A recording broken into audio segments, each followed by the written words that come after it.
สดีค่ะกลับมากับช่อง Life of Go นะคะตอนนี้โบอยู่ที่ประเทศฟินแลนด์นะคะแล้วก็กำลังจะนั่งเครื่องบิน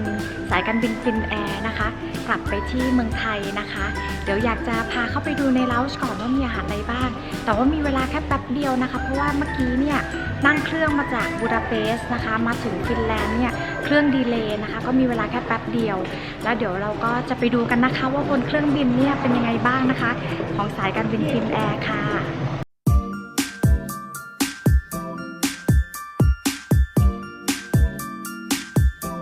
ช่วงนี้หนาวนะคะมีไวน์ร้อนให้ดื่มด้วยมีคุกกี้ขิงนะคะตรงนี้เป็นซุปมีฮอทดอกนะคะเป็นบูริโต้ห่อด้วยปลาแซลมอนนะคะมีซอสพริกศรีราชาให้ด้วยนี่เป็นบาร์เครื่องดื่มนะคะ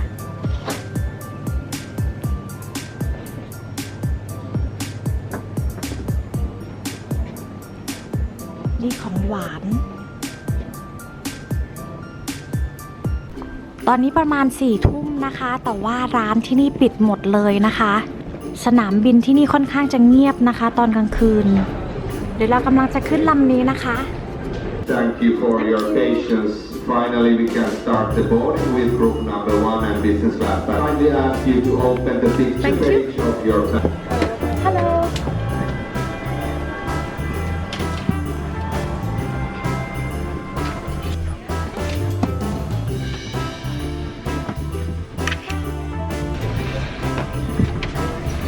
นี่เป็นที่นั่งของแม่โบนะคะนั่งเดี่ยวนะกดปุ่มตรงนี้นะคะแล้วจอเนี่ยก็จะออกมานะคะนี่นะคะว่าในถุงมีอะไรบ้างนะคะ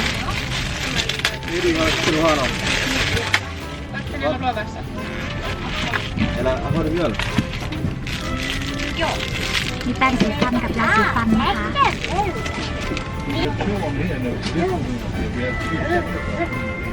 ขาเป็ดตายนะคะลิปมันครีมทาตัวนะคะที่ตุกหูค่ะ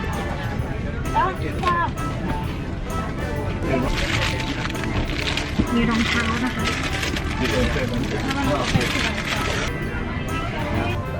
เวลคัมดริงก์นะคะน้ำบลูเบอร์รี่ค่ะ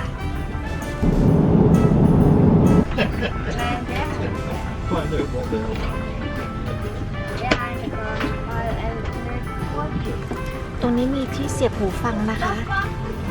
ชาร์จแบตได้นะคะอันนี้ก็เป็นรีโมทเปิดทีวีตรงนี้มีไฟส่วนตัวนะคะที่ปรับเบาะนะคะเวลาเครื่องบินขึ้นหรือลงนะคะอันนี้เวลาเราต้องการนอนอันนี้จะนั่งหรือว่าเราจะปรับเท่าไหนก็ได้แล้วแต่เราต้องการนะคะอยากจะเอนมากเอนน้อยตรงนี้เลื่อนไปข้างหน้าหรือข้างหลังนะคะมีผ้าห่มให้1 ผืนนะคะที่วางเท้าก็ค่อนข้างสบายเลยมีเมนูอาหารให้นะคะส่วนอาหารเช้าเนี่ยให้เลือกว่าเราจะให้เขามาปลุกก่อนเครื่องลง90 นาทีหรือว่าจะให้ปลุกก่อนเครื่องลง60 นาทีนะคะหรือว่าไม่อยากให้เขาปลุกนะคะอยากจะหลับก็ได้นะคะ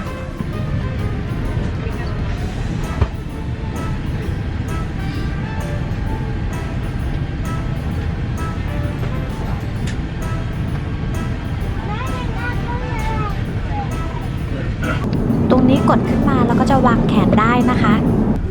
เมื่อกี้เนี่ยแม่โบขึ้นเครื่องมาจากประเทศฮังการีนะคะ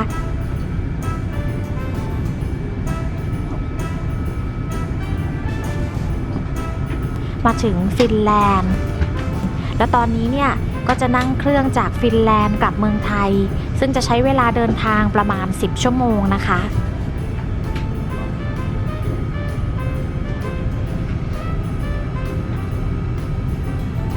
ตรงนี้ก็มีหนังให้เลือกดูเยอะแยะเลยนะคะมีทั้งหนังมีทั้งซีรีส์ต่างๆนะคะ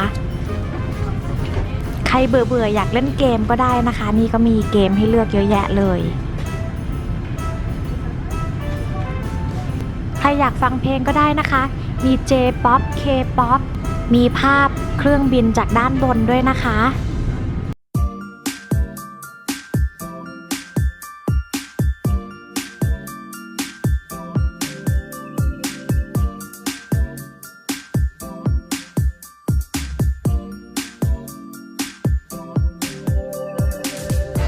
One step is all it takes to get us moving anywhere. And now that we are on our way, I need to say, what used to keep us back were just excuses made. ได้เวลาอาหารเย็นแล้วนะคะ เดี๋ยวรอดูนะคะว่าเขาจะเสิร์ฟอะไรบ้าง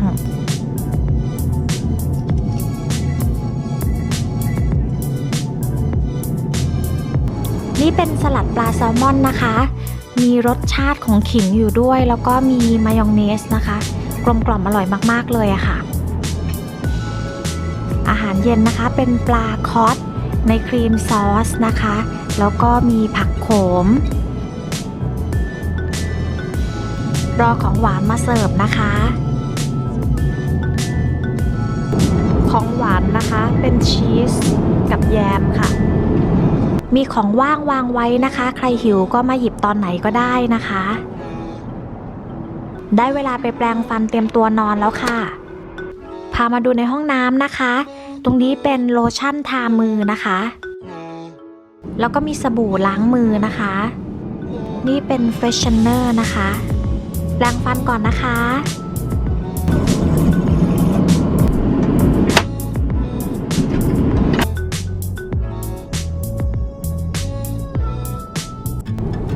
ตื่นมาได้เวลาอาหารเช้าอีกแล้วค่ะ อาหารเช้าเป็นไข่นะคะ แล้วมีมันฝรั่ง บรอกโคลีแล้วก็มะเขือเทศค่ะ มีขนมปัง กาแฟ แล้วก็นี่เป็นแยมนะคะ และผลไม้รวม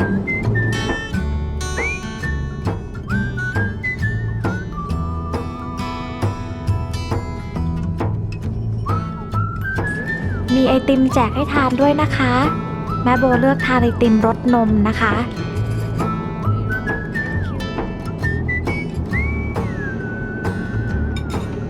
รสชาติดีนะคะ หวานมันเข้มข้นและมีรสเค็มนิดหน่อยนะคะ เครื่องใกล้ลงแล้วนะคะ ใกล้ถึงเมืองไทยแล้วค่ะ